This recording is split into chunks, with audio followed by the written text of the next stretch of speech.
இன்னைக்கு நம்ம இந்த வீடியோல என்ன பார்க்க போறோம்னா தமிழ்நாடு அரசு விவசாயத்துக்காக எவ்வளவு பட்ஜெட் ஒதுக்கிக்கிறாங்க, என்னென்ன புது ஃபியூச்சர்ஸ் கொண்டு வந்திருக்காங்க, என்னென்ன மாற்றம் அப்படியே வச்சிருக்காங்க மட்டும் இப்ப பார்க்க போறோம். இந்த பட்ஜெட்ல வேளாண்மை மற்றும் விவசாய நலத்துறைக்காக 47,248 கோடி ரூபாய் ஒதுக்கியிருக்காங்க.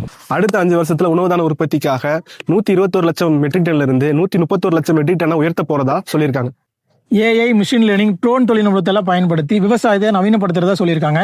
இது பயிரை கண்காணிக்கிறதுக்கும், நோயை கண்டறியறதுக்கும், அது போக பூச்சிக்கொல்லிகளை தெளிக்கிறதுக்கும் யூஸ்ஃபுல்லா இருக்கும்னு சொல்லியிருக்காங்க. மண் வளத்தை பாதுகாக்கிற திட்டத்துக்காக, அப்புறம் நீர் வளத்தை அதிகரிக்கிறதுக்காக வேண்டி அதிக நிதி ஒதுக்கிக்கிறாங்க. இந்த பட்ஜெட்டோட முக்கியமான நோக்கம் என்னன்னா, நவீன தொழில்நுட்பத்தை பயன்படுத்தி விவசாயிகளோட வருமானத்தை அதிகப்படுத்துறதா அப்படின்னு சொல்லியிருக்காங்க.